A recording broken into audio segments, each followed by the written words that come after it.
Well, hi, y'all. I've got a Moments with Mills that I wanted to share with you today. It's been cooking in my mind for a while, so I'm very excited to share it.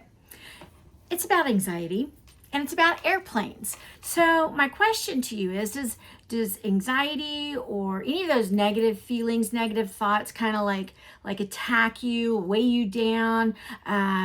Sometimes maybe it's more than sometimes, maybe it feels like it's all the time. Maybe you're constantly being bombarded with thoughts like, I'm not good enough. Why try? Nothing ever works out for me. Why even hope? Those kinds of things. So it feels like you're constantly under attack. Here's my thought.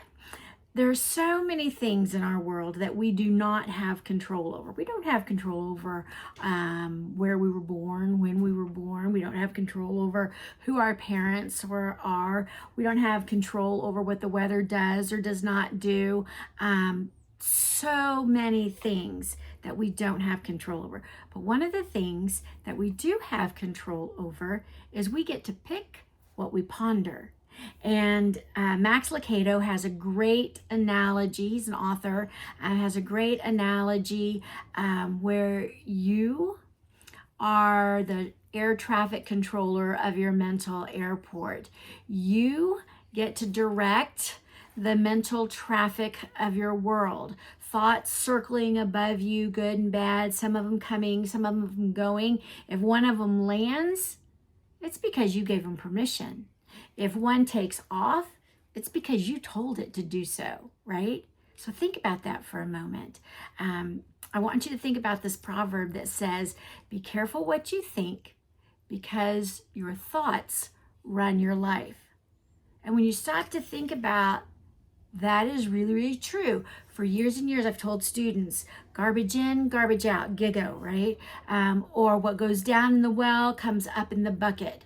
What you're feeding in here, what you're allowing to land, the thoughts that you're allowing to land, this is my little airplane, the thoughts that you're allowing to land really do affect your mood, affect your outlook, that affects your relationship with other people, how you're relating to them, how you're, what you're putting out, because you've got so much negative stuff, so much crunchy mungy that you're putting in.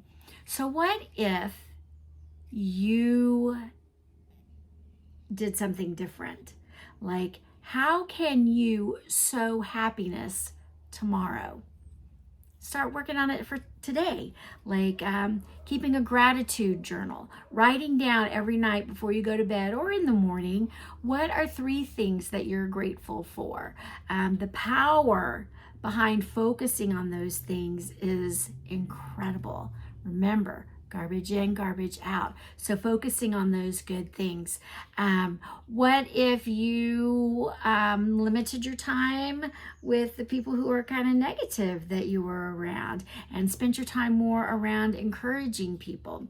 What about the music that you listen to? What about the books that you read, the movies that you see, the TV shows that you watch, all those kinds of things?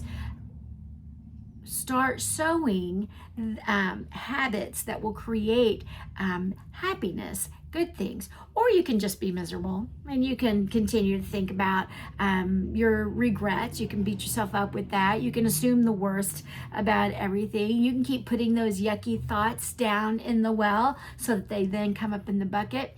Or you can work on what thoughts you're letting land and what thoughts you're telling to go away. You have that power. You have that control. Till next time.